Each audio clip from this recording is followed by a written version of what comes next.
Finally, how about some free money to research things, right? Love to talk about free money. That's the best. SBIR and STTR, America's Seed Fund. So Small Business Initiative Research, Small Business Technology Transfer. Another amazing place to look is the Small Business Initiative Research and Small Business Technology Transfer Awards. This is free money in the form of grants and research awards for businesses who get paid to research, innovate, and create. Imagine that you actually just get paid to research cool stuff. And yes, these do exist. And if you are a research-focused organization or you're innovating any way in your field, this could be very solid potential for you. Again, this is where working directly with the government really comes into play. Often SBIR and STT awards can lead to multiple phases and later full spectrum large military contracts without major competition because they've already worked with you before. They already are familiar with your research, and when it goes into production or when you go to create whatever it may be, these guys are going to hold your hand to help you win the awards. So cool. And again, it avoids a lot of major competition. The DoD has specific programs for SBIR and STTR that you can learn about by visiting the military-specific SBIR and STTR site here. Okay, Defense SBIR STTR.mil. That's the site. That's where you can go. So again, really encourage you to check that out because there's some really cool opportunities there. Sometimes a lot of the phase 2 and 3 opportunities do get tailored to a specific company, but you just never know what you might be a great applicant for. Now, as we sort of begin to wrap this up, I want to talk about picking a direction and wrapping follow-up into quarterly risk management reviews. So let's kind of dive in here. As I always say, wow, that's a lot of information. How do I even get started? You want to start with past business interactions. They already know you, but if it's been a while since you reached out and communicated, now is a really great time.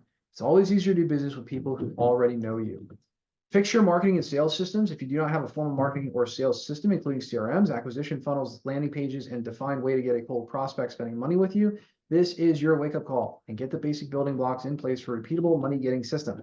A failure to have consistency in place will lead to inconsistent income, and that sounds stressful to me. I promise you, you really want to take your time and try to focus on getting consistent marketing in place. It will lead to consistent revenue, and that's what everybody wants. Once you have the basics in place, okay, time to pick an additional strategy and bolt on to the growth machine. So if your salespeople have tackled the low-hanging fruit and you don't have a weekly email newsletter going out to your prospects, and if that list isn't growing, let's focus there next.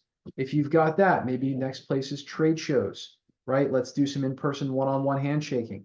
Then we can bolt on other things, okay? So the idea with marketing is think about it like balancing spinning plates.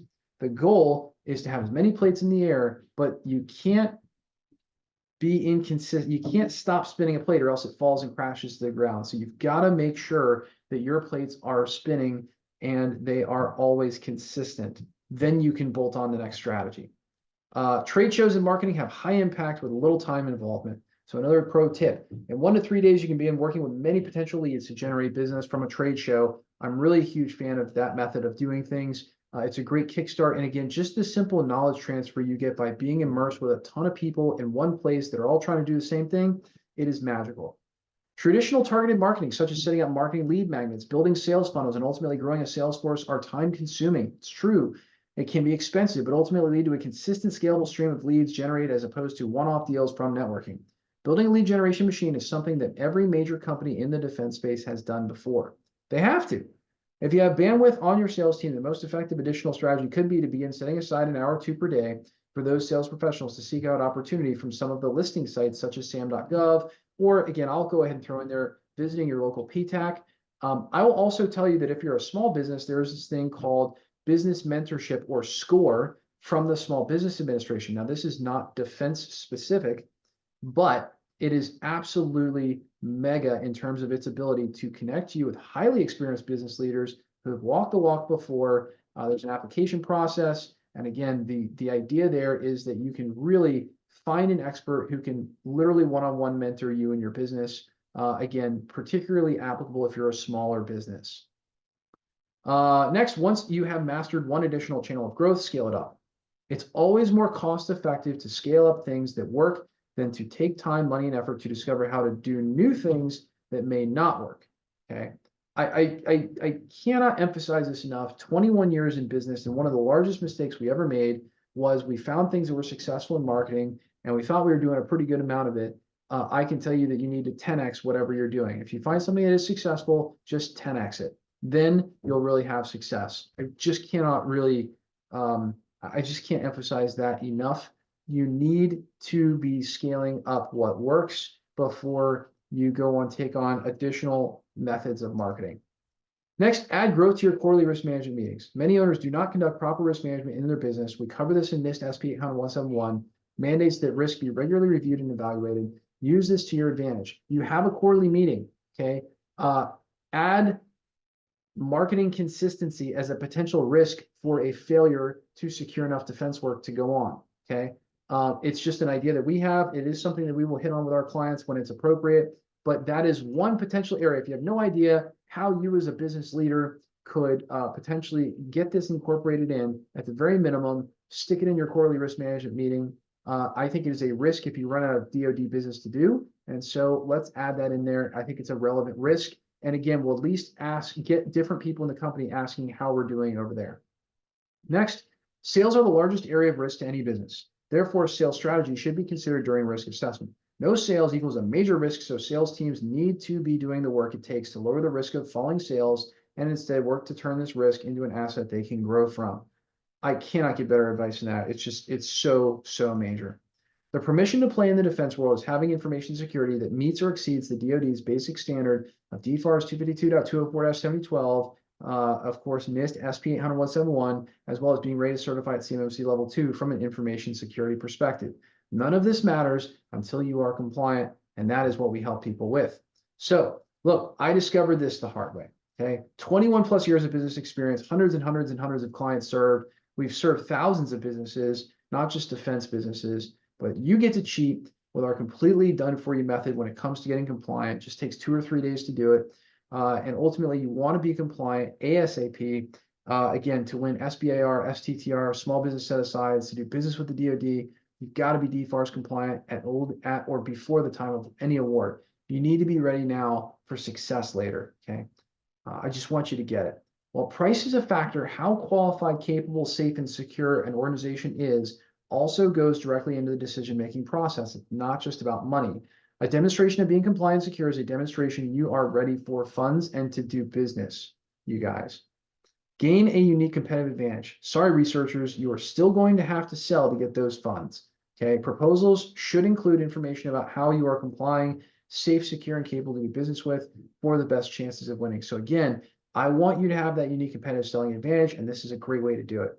Next, you can also get reimbursed in your award for the cost of becoming compliant. Yes, that is correct. You can grow your award by incorporating costs associated with compliance requirements. Get bigger awards more often and have the DoD pay for them. I'm a huge fan of this. Cost reimbursement is real and it absolutely happens, but you've got to negotiate that in to the beginning of your contract. So how can we help? Oops, I'll go ahead and pause that. Number one, we understand you, okay? If this presentation doesn't explain that, I don't know what will. We understand you. Organizations who touch defense, organizations going for SBIR, STTR awards, organizations that want growth and success in defense contracting, we understand you. We walk the walk with you as your trusted compliance, cybersecurity, and technology partner, ensuring and safeguarding your ability to do business. We've done this already for hundreds of defense contractors all over the world. We take the months or years long process of understanding and achieving compliance off your plate with a completely done-for-you approach that only requires 2 to 3 days of key personnel time from start to finish. And we help you break down the barriers to working with the DoD and get your organization growing. That's what we do. It's what this is all about, okay? How can you get in touch with us? Ultimately, you can reach out. My email address is mike@on-callsupport.com. You can call me at 757-695-9986. Our whole team is there. And of course, the best way to reach out, go right now to cmmccompliancesecrets.com. Right on the front page, you scroll down and you can actually self-schedule a meeting with one of our certified compliance experts who can open the door to working with us and help you get over the fence and get compliant. Hey, if you're a defense contractor and you have had this DFARS, NIST, SP 800-171, and CMMC stuff dropped into your lap like a seagull on a sunny day, I just want you to know that we are here for you. We are able to help. I hope you've gotten a ton of value out of our presentation today. I'm so stoked to work with you. And if you're watching this on YouTube and you have not subscribed to our channel, please, please, please subscribe to our channel. That it really just demonstrates to us that we're in the right direction with our content and that we're actually giving people real help. And again, I wish you all of the safety and prosperity possible. Really appreciate you participating in defense work and helping our country to stay safe. And we are here to help you in any way that we can. So I'll see you at cmmccompliancesecrets.com, and I'll see you on the next video. Thanks so much for joining us today.